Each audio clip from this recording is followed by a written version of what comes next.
Satu ciri penting bagi mata wang sesebuah negara ialah mempunyai nilai yang boleh dijual beli dalam pasaran tukaran wang asing, dan mata wang perlulah stabil untuk didagangkan. Pergerakan turun naik dalam kadar tukaran wang asing mempunyai kesan yang penting dalam makroekonomi sesebuah negara, terutamanya dalam aktiviti import dan ekspor. Para pelabur juga akan melihat kepada kestabilan dalam kadar tukaran wang sebelum membuat keputusan untuk menyertai pasaran. Oleh itu, nilai tukaran wang dalam pasaran perlulah lebih stabil dan kukuh untuk jangka masa yang panjang.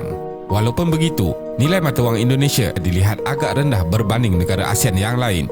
Terdapat beberapa faktor yang menyebabkan nilai mata wang Indonesia, iaitu Indonesian Rupiah IDR ini rendah, termasuklah beberapa krisis ekonomi dan inflasi yang telah berlaku. Apa yang penting untuk diketahui ialah stabiliti dalam pasaran tukaran mata wang asing adalah penting untuk kemajuan dan pembangunan negara. Jadi, dalam video kali ini, kita akan melihat kenapa nilai rupiah Indonesia sangat rendah dan faktor yang menyebabkan mata wang ini mengalami penurunan. Teruskan menonton.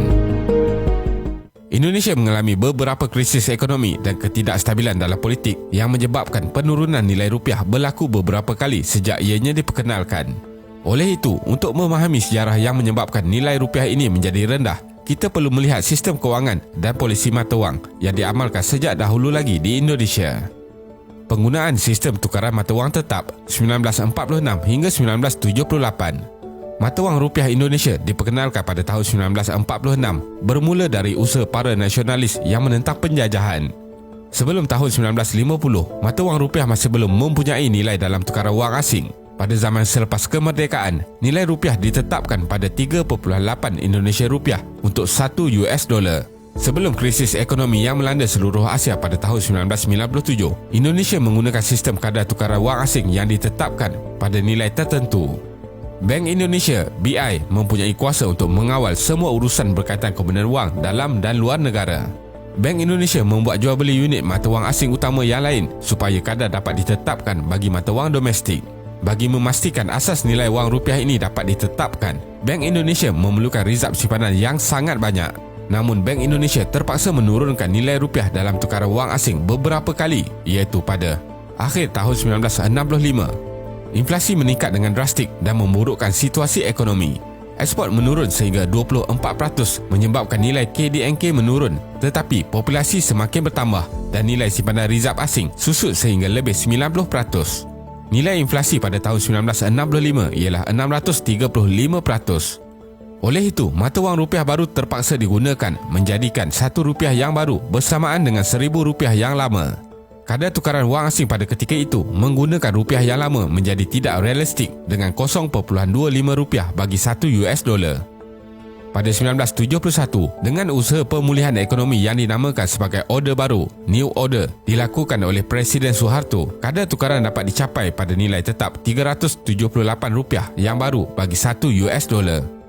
Ogos 1971, nilai mata wang rupiah terjejas dengan penamatan sistem Bretton Woods di Amerika Syarikat oleh Presiden Nixon.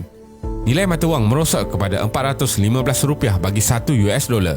Ini juga ditambah dengan banyaknya kepincangan dalam sistem ekonomi dan politik di Indonesia yang tertumpu kepada satu etnik sahaja, iaitu kaum Cina. November 1978, dengan penurunan harga minyak dunia pada awal 1970-an dan kemerosotan simpanan rizab asing menyebabkan nilai rupiah diturunkan kepada Rp625 bagi 1 US dolar.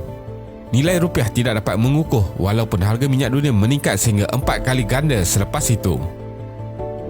Kerajaan terpaksa menukar sistem tukaran wang asing dari tetap kepada sistem apungan yang dipantau, managed float, selepas tahun 1978. Nilai tukaran mata wang asing boleh berubah pada setiap hari. Sejak dari tahun 1978, nilai rupiah terus mengalami kemerosotan tetapi didagangkan 2 kali ganda lebih tinggi berbanding mata wang utama, menyebabkan nilainya melebihi angka sebenar. Kerajaan Indonesia menurunkan lagi nilai kepada Rp970 bagi 1 US dolar. September 1986, nilai mata wang rupiah semakin jatuh sehingga mencapai Rp1,664 bagi 1 US dolar. Namun ianya diharap akan memulihkan aktiviti perdagangan, terutamanya ekspor minyak yang mengalami kejatuhan harga dari tahun 1980-an. Sistem tukaran asing apungan. Selepas Ogos 1997, sistem tukaran mata wang asing secara apungan sepenuhnya digunakan. Ini bermaksud Bank Indonesia tidak lagi mempunyai kuasa dalam komponen mata wang asing. Ini bertujuan untuk memulihkan inflasi yang terjejas teruk. Keadaan makroekonomi Indonesia dilihat semakin pulih dengan menjadi negara paling pesat berkembang di Asia Tenggara, penurunan nilai inflasi dan pertambahan dalam aktiviti ekspor. Krisis Kewangan Asia 1997. Krisis yang bermula dengan negara Thailand terpaksa mengabaikan nilai tukaran mata wang negara tersebut sepenuhnya pada 2 Julai 1997 setelah diserang pelabur mata wang asing. Nilai mata wang baht jatuh diikuti negara serantau, termasuklah Indonesia, Malaysia, Singapura, Korea Selatan dan Jepun. Di Indonesia, pelabur asing mula meninggalkan negara dan mata wang rupiah dijual untuk membeli US dollar. Pada 15 Ogos 1997, mata wang turun kepada RM2,955 bagi 1 US dollar. Kerajaan Indonesia terpaksa mengambil bantuan dari Dana Wang Antarabangsa International Monetary Fund (IMF). Pinjaman diberi bernilai 43 bilion US dollar. Kemudian nilai rupiah berada di antara paras 3,300 hingga 3,650 bagi 1 US dollar. Pada 23 Januari 1998, nilai rupiah turun mendadak sehingga 14,800 bagi 1 US dollar. Kerajaan Indonesia mengumumkan pakej bantuan pada 26 Januari 1998 dan memberi jaminan akan simpanan di dalam bank adalah selamat. Bank-bank di struktur semula dan diletakkan di bawah pemantauan, seterusnya membolehkan pengukuhan kembali rupiah kepada 7,400 bagi 1 US dollar.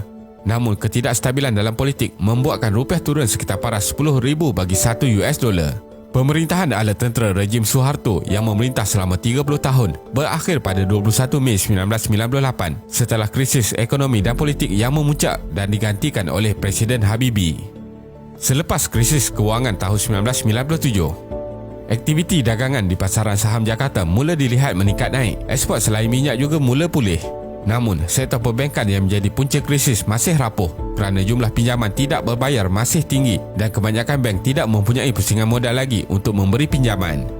Tambahan lagi, sektor perbankan ini menyebabkan beban hutang negara Indonesia tinggi. Akan tetapi, ekonomi Indonesia kembali menunjukkan pemulihan perlahan-lahan dari tahun 1999 disebabkan perdagangan antarabangsa seperti hasil dari ekspor. Kerajaan Indonesia juga mengambil langkah kewangan yang lebih berhemah dan berhati-hati untuk memastikan krisis ekonomi tidak berulang. Sektor perbankan lebih telus dan amalan rasuah dipantau dengan lebih serius. Kadar hutang berbanding KDNK negara berjaya dikurangkan sehingga 25% dan mengalami tren menurun. Kemudian pada krisis ekonomi global pada tahun 2008, walaupun terdapat banyak aliran mata wang rupiah keluar, ekonomi kekal stabil kerana asasnya yang masih kukuh. KDNK tahunan masih mampu meningkat sekitar 4.6%. Kesimpulannya, terdapat kesan positif dalam penyusutan nilai rupiah Indonesia di mana ia akan meningkatkan persaingan dalam aktiviti perdagangan. Akan tetapi, nilai rupiah harus kekal stabil dan tidak turun dengan lebih drastik kerana akan membawa kesan lebih buruk. Ini kerana nilai mata wang yang terlalu rendah menyebabkan kerajaan perlu membayar hutang negara dengan nilai mata wang asing yang lebih tinggi. Inflasi juga akan meningkat kerana harga barang import untuk sektor pembuatan meningkat. Terima kasih kerana menonton dan jangan lupa subscribe. Jumpa lagi.